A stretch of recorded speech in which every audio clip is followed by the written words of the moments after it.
Welcome back to The Art of Modern Tech, the podcast where we break down the latest AI and tech tools into simple, actionable steps you can use today. I'm your host, Jennifer, and as always, my co host is Anita. Before we dive in, please hit the like and subscribe button. It really helps us keep the content coming. Monday night at 8 p.m. Think about the last time you sat down with a group of close friends. You probably talked about careers, relationships, family dynamics, maybe even mental health.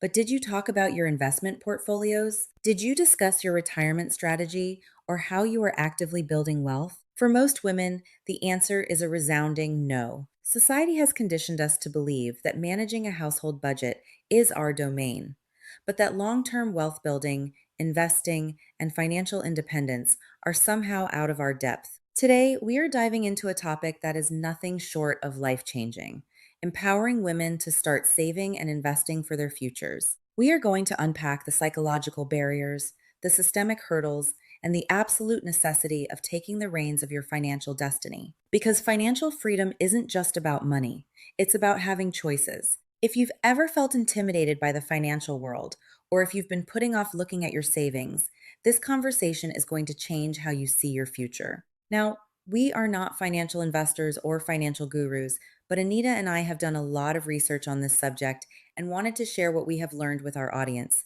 Let's get into it. Hello, everyone. And yes, this is such a crucial starting point. As an HR specialist, I see this most often in single working mothers. The silence around money is deafening, and it costs women dearly. We often hear about the gender wage gap, which is absolutely a critical issue, but what we rarely discuss with the same urgency is the gender wealth gap.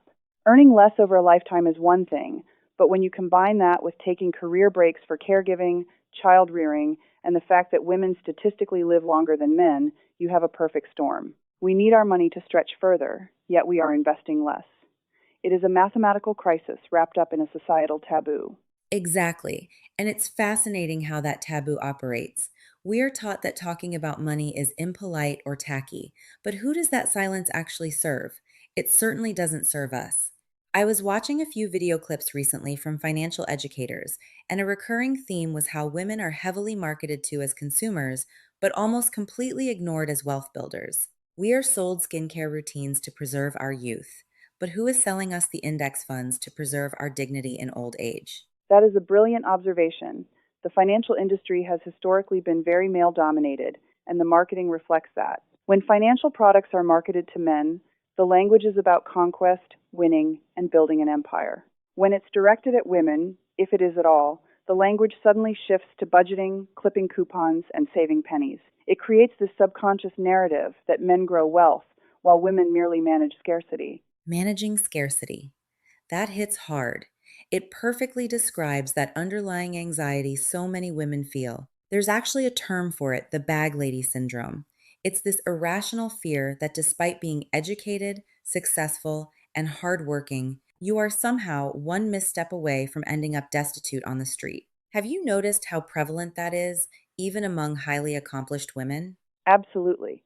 It is incredibly common, and it stems from a lack of financial control and a lack of financial literacy. When you don't understand exactly where your money is going or how it is growing, your brain fills that void with worst case scenarios. The antidote to the bag lady syndrome isn't just making more money, it is having a clear, actionable plan for the money you already have. It is about shifting from a passive earner to an active investor. So let's talk about making that shift. Because the jump from keeping money in a standard checking account to actually investing in the market feels like a massive leap for a lot of people. It feels like learning a foreign language where one wrong word could cost you your life savings. Where does someone even begin to break down that wall of intimidation? The first step is to completely redefine what investing means. People picture frantic stockbrokers shouting on Wall Street, or they think they need to pick the next massive tech stock before it goes public. That's gambling, not investing. True investing is incredibly boring, and it should be. Think of it like planting a tree. You dig a hole, put the seed in, water it, and then you leave it alone. You don't dig it up every Tuesday to see if the roots are growing. For women looking to start, the most powerful tool is a broad market index fund. You are essentially buying a tiny slice of the entire economy. I love that tree metaphor. It takes the pressure off. You don't have to be a botanical expert to know that a tree needs time and sunlight to grow. You just have to plant it. But what about the timing? There is always this hesitation of, I don't have enough to start right now, or I'll wait until I get my next promotion. Waiting is the most expensive mistake you can make. The greatest asset you have isn't necessarily your income, it is time. This brings us to the magic of compound interest. If you start saving a small amount in your 20s or 30s, it will vastly outperform a huge amount saved in your 50s. It is like a snowball rolling down a hill.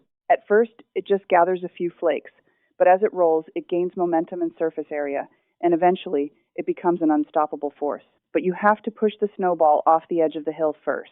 And yet, we see so many women prioritizing everyone else's snowball before their own. We see mothers saving frantically for their children's college funds while their own retirement accounts sit empty. There is this deep seated martyr complex where women feel selfish if they prioritize their own financial security. That is a deeply ingrained societal expectation. Women are conditioned to be the ultimate caregivers, but I always go back to the airplane safety briefing. You have to secure your own oxygen mask before assisting others. If you reach retirement age with no savings, you become a financial burden on the very children you sacrificed your savings for. The most selfless thing a mother can do is ensure she is financially independent in her later years. That completely flips the narrative. Securing your own future is actually an act of love for your family. It removes the future burden from their shoulders. But beyond family, let's look at the broader picture. What happens to society when women actually start accumulating significant wealth? Because it feels like there is a profound ripple effect there. The ripple effect is massive. Research consistently shows that when women control wealth, they reinvest a significantly higher portion of it back into their families, their communities, and social causes compared to men. Women tend to view money not just as a scorecard of personal success, but as a tool for collective elevation. When you empower a woman to build wealth, you are essentially funding community development, education, and healthcare initiatives. It's the ultimate form of activism. We often think of activism as marching in the streets or signing petitions, but moving your money, investing in companies that align with your values, and building your own financial fortress is incredibly disruptive to the status quo. It is the quietest, most effective revolution possible, and it starts with small, unglamorous habits. It starts with automating your savings, setting it up so that the moment your paycheck hits your account, a percentage is automatically routed to an investment account before you even see it.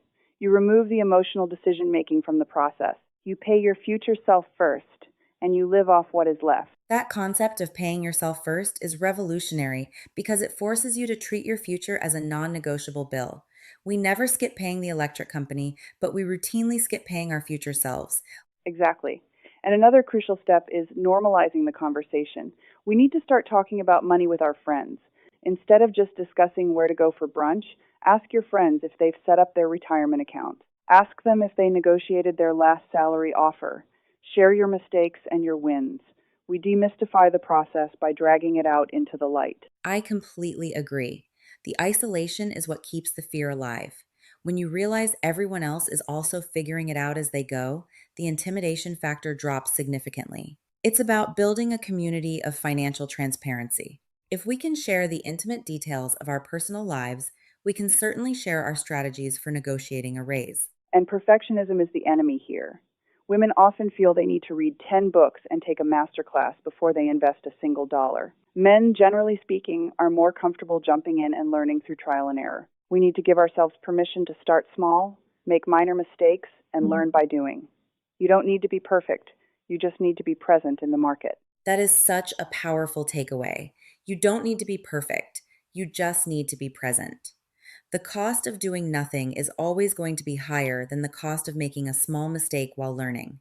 We've covered so much ground today, from the systemic barriers and the bag lady syndrome to the sheer mathematical power of compound interest and treating our financial security as the ultimate act of self care. It really comes down to realizing that nobody is coming to save us. We have to be our own financial knights in shining armor. We absolutely do, and the tools to build that armor are more accessible now than at any point in history. The information is out there, the platforms are user-friendly, and the community of women supporting each other financially is growing every single day. It is just about taking that first, decisive step. It is about claiming your power, Money is simply energy and options. By refusing to engage with it, you are handing your options over to someone else, whether that is an employer, a partner, or the government. Taking control of your finances is the most profound way to guarantee that you get to write the ending to your own story.